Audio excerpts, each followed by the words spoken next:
Well, hi there. Good morning to you, and welcome to Sunday School. I'm Father Tim here to share with you a little story. One of the stories that we always share during the season of Easter, and of course, we know that Easter is a season, right? It's not just a day, so we're still in Easter.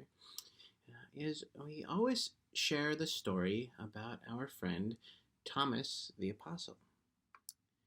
Now, Thomas is, of course, one of the 12 apostles, and I think we've probably heard a lot of the apostles' names. So we've probably heard of Peter, and we probably heard of John and James. Thomas was one of the 12 apostles. The apostles were the group of people that Jesus spent a lot of time with, and the people that he put in charge of leading the church after his death and resurrection. Now, why do we celebrate Easter for a period of 50 days?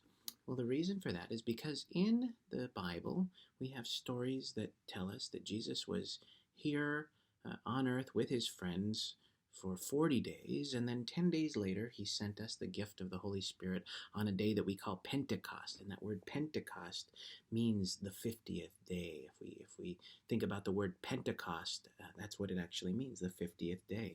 So we celebrate Easter for 50 days as a reminder of those original 50 days long, long ago when Jesus rose from the dead. And one of those stories that we share during this season of Easter is the story of Thomas. So on the day that Jesus rose from the dead, actual Easter day, he appeared to his friends and told them he had come back from the dead. And all of his friends were in the room except for Thomas. Thomas was not there. He was busy doing something else that day. And so when the rest of Jesus' friends went to tell Thomas, Thomas, guess what? We saw Jesus. He has come back. Thomas said, I don't believe that happened. And I won't believe that it happened unless I have the opportunity to see Jesus' hands and his feet and to put my hand into his side where he was pierced, because Jesus was pierced by a sword, by a soldier, to make sure that he was truly dead. And so unless I can do those things, I'm not going to believe that Jesus has come back and has been raised from the dead. Well, a few days later, because remember, Jesus was here for a total of 40 days after the resurrection, Jesus came back and saw his friends again, and this time Thomas was there. And Jesus told Thomas, Thomas, here are my hands. See the markings where the nails were. Go ahead and touch my side where I was pierced by the sword. And Thomas saw, and Thomas touched Jesus. And then Thomas fell on his knees and he said, I believe. And Jesus told Thomas, you believed because you have seen. Blessed are those who believed and have not seen. Now, when I talk to people, I like to ask them, which class do you think you would have been in? Which category of people? Do you think you would have been in the category of people that would have believed without seeing? Or do you think you would have been in the category of people who would have said, I don't believe that happened, and I would only believe that it happened unless if I saw it with my own eyes, if I experienced it. And I don't think there's a right or a wrong answer. I think whatever answer is right for you is the correct answer.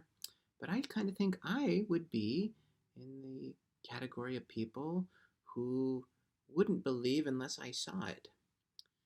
And the reason for that is because I don't have a context for that. I only know things for which I have a context. I'll give you an example. So if I came in my door back here and at the beginning of our lesson today, if I said, hey, guess what, class? I know how to fly today. I learned how to fly. You would probably laugh at me and you'd probably say, no, Father Tim, you can't fly. That's because you haven't seen anybody ever fly. Not without the use of some special equipment. Because maybe if I had a jetpack or if I had a helicopter or an airplane, something like that, then you might have seen somebody fly. But not certainly like Superman just taking off and flying around the room. Now, you would be correct if you doubted that I could do that.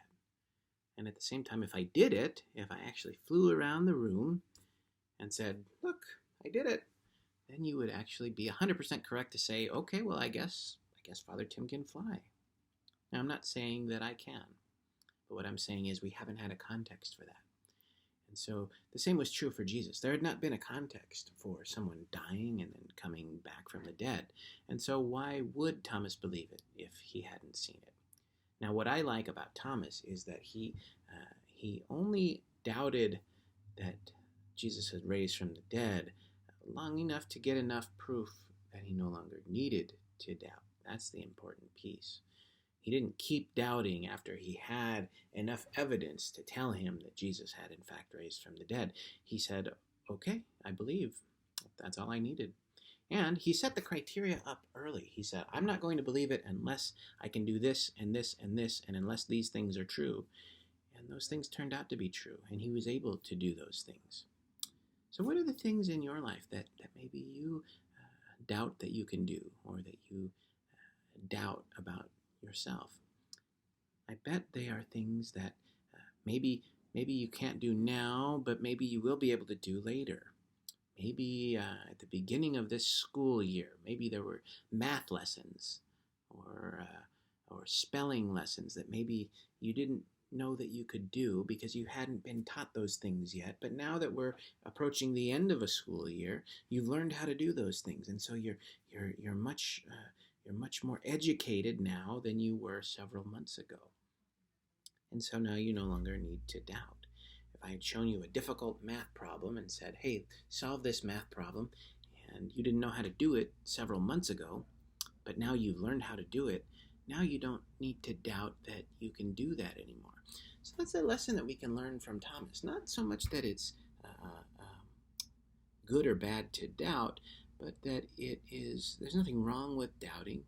We just don't need to doubt after we've had enough evidence to show us that we don't need to doubt anymore. So once we have the evidence to say we can do that math problem, we don't need to doubt ourselves anymore.